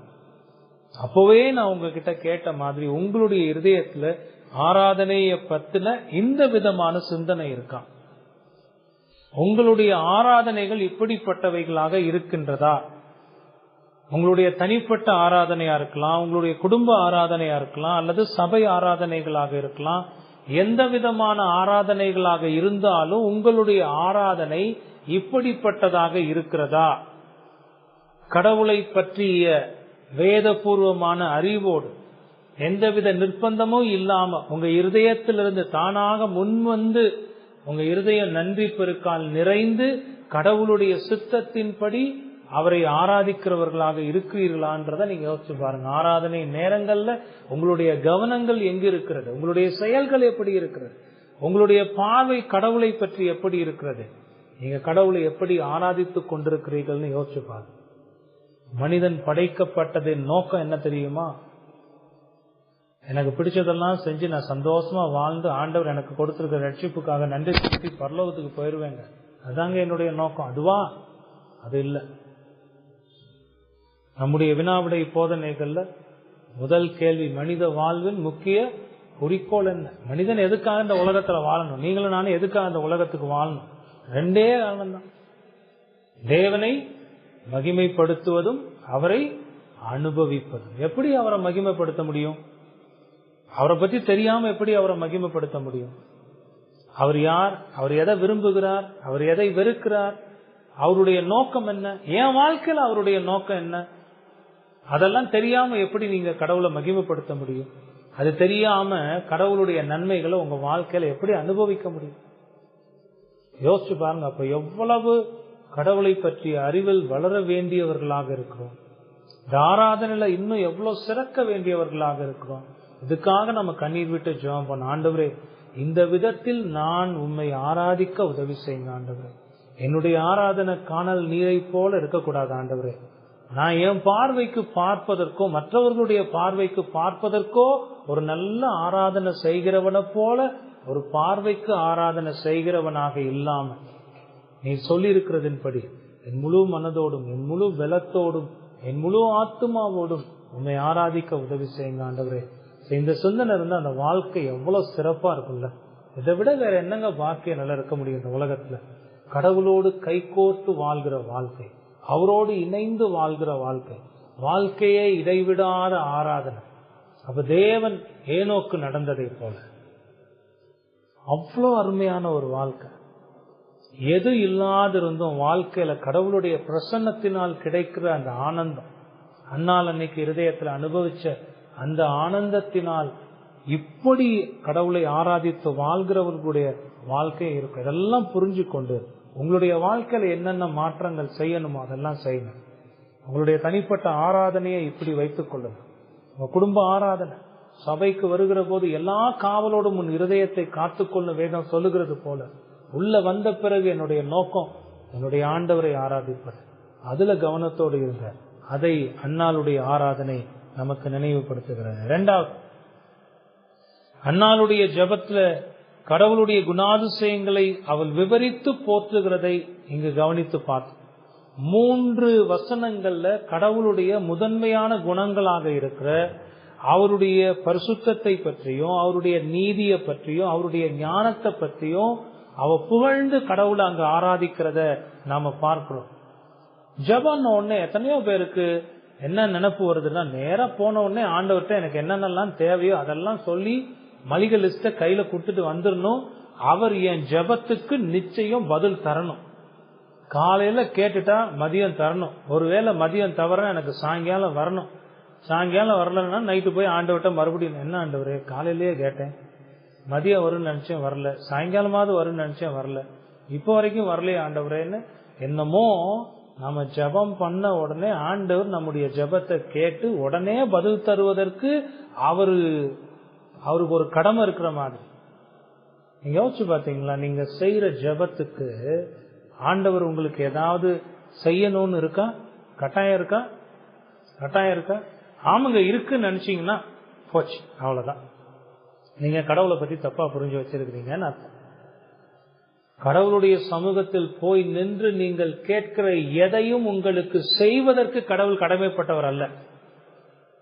அவர் பூரண பரிசுத்தர், பூரண ஞானம் உள்ளவர், பூரண நீதி உள்ளவர். உண்மையிலேயே சொல்லணும்னா அவருடைய சமூகத்துல போய் நின்று ஆண்டவரே எனக்கு இது தேவைன்னு கேட்கறதுக்கு கூட தகுதி இல்லாதவர்கள் தான். அந்த தகுதியையும் ஆண்டவர் தான் நமக்கு கொடுத்திருக்கிறார், நம்மை தகுதிப்படுத்தி இருக்கிறார். அப்போ நேரம் போன உடனே ஜபம் உடனே அடிச்சு விட்டுறது இல்லை. காலைல எந்திரிச்ச உடனே இதான் ஜபம். ஆண்டவர் எனக்கு பாத்தீங்களா இது இருக்கு அது இருக்கு, எனக்கு அது வேணும் இது வேணும், இப்படி கஷ்டப்படுறேன், தலை வலிக்குது கால் வலிக்குது கை வலிக்குது. என்னைக்குதான் நமக்கு தலைவலி இல்லாம இருந்துச்சு? என்னைக்கு கால் வலிக்கல கை வலிக்கல? என்னைக்குதான் நமக்கு பாடு இல்லை? என்னைக்குதான் நமக்கு கஷ்டம் இல்லாம இருந்துச்சு? ஒருவர் சொல்லுகிறார், கடவுளுடைய சமூகத்தில் உன் பாடுகளை துன்பங்களை தெரிவிப்பதை விட அவருடைய குணாதிசயங்களை ஸ்தோத்தரித்து துதி. வேதம் சொல்லுகிற மாதிரி துதித்தலே இன்பமும் ஏற்றதுமாயிருக்கிறது. இதை தெரிஞ்சவன் கடவுளுடைய சமூகத்துல நின்று புலம்புறத காட்டிலும் அவன் ஆண்டவரை துதிப்பான். துதிச்சா எரிகோ கோட்டை இடிஞ்சு விழும். கர்த்தரின் பட்டயம் கிதியோனின் பட்டயம்னு சொன்னா அந்த வார்த்தைகள் கடவுளை துதிக்கிறதுனால அத்தனை லட்சம் பேர் பட்டு விழுவான். அதனுடைய மகிமை எல்லாம் நமக்கு தெரியறது இல்ல. துதிக்கிறதினுடைய, ஆண்டவரை ஆராதிக்கிறதனுடைய, உளப்பூர்வமான சிந்தனையோடு ஆராதிக்கிறதனுடைய, ஆண்டவரே இது இவ்வளவு மகிமையுள்ள தேவன், உம்முடைய தாசனை கைது செய்து கொண்டு போகிறதுக்கு வந்து நிக்கிற ஒரு படையே, நான் வேதத்தை பார்த்து பிரமித்து போயிட்டேன் ஆண்டவரே. அந்த இடத்துல பாத்தீங்கன்னா கேயாசிக்கு கண்ணை திறந்து சுற்றிலும் அக்கினி மதமான ரதங்களோடு நீர் நிறுத்தி உம்முடைய தாசனை பாதுகாத்தீரே, என்ன பாதுகாக்க மாட்டீங்களா? நீங்க பாத்துக்கிறீங்க ஆண்டவரே, என்ன நம்பிக்கை. நீ போய் ஆண்டவரே அழுதுகிட்டே இருந்தா அழுதுகிட்டே தாங்க இருக்கணும். கடவுளை எப்படி பாக்குறீங்க? எப்படி பாக்குறீங்க?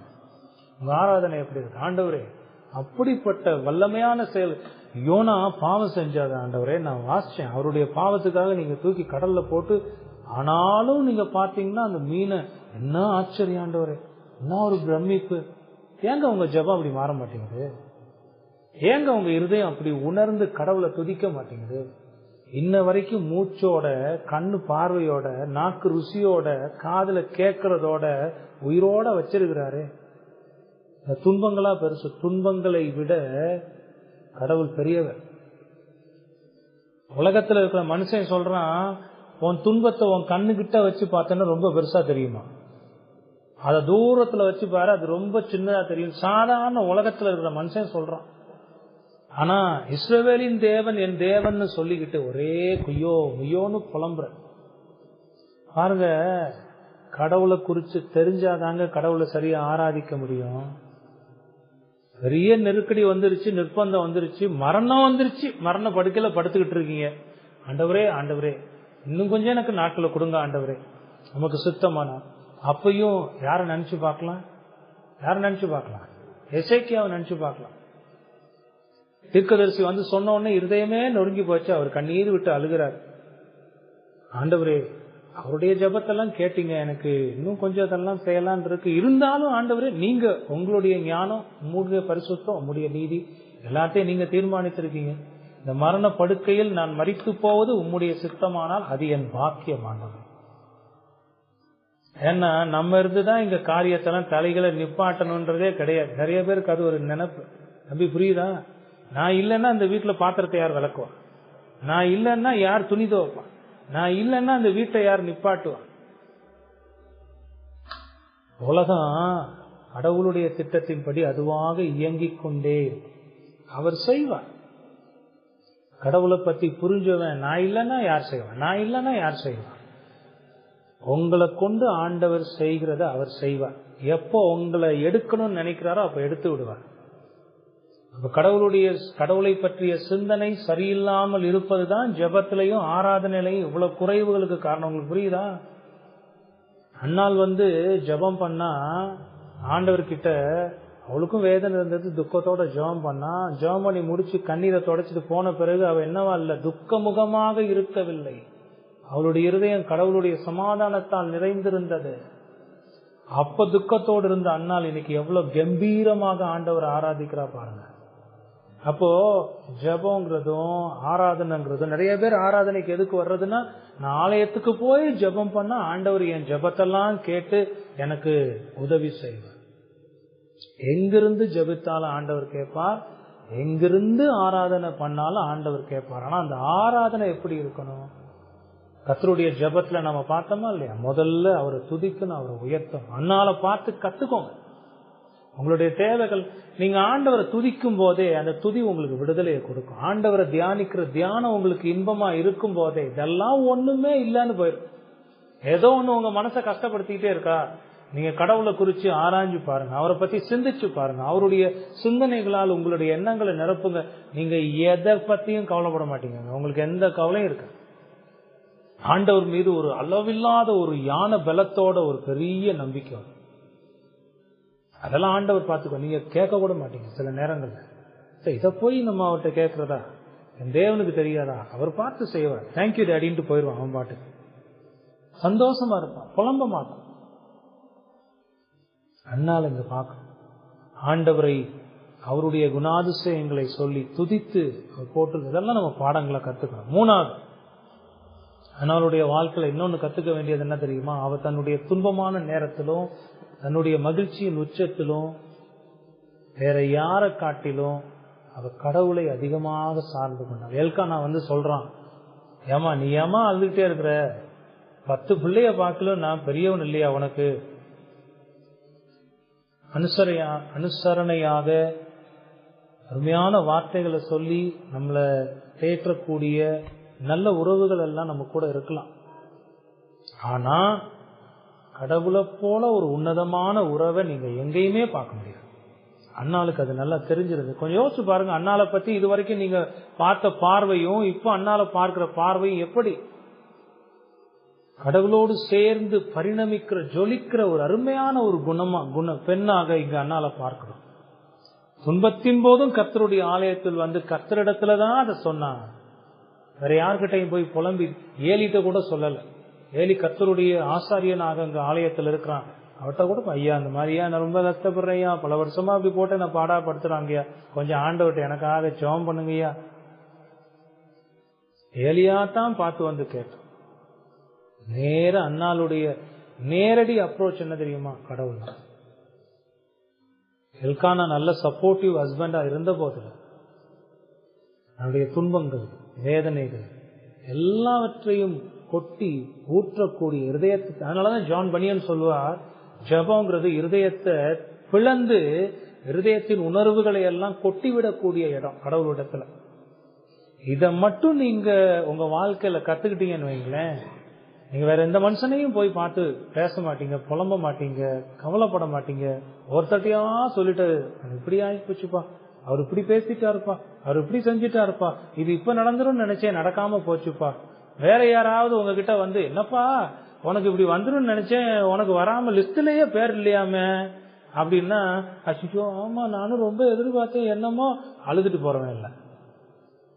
என்னுடைய கடவுளுக்கு தெரியும் எப்ப எனக்கு கொடுக்கணும், எப்ப என்ன உயர்த்தணும்னு அவருக்கு தெரியும்.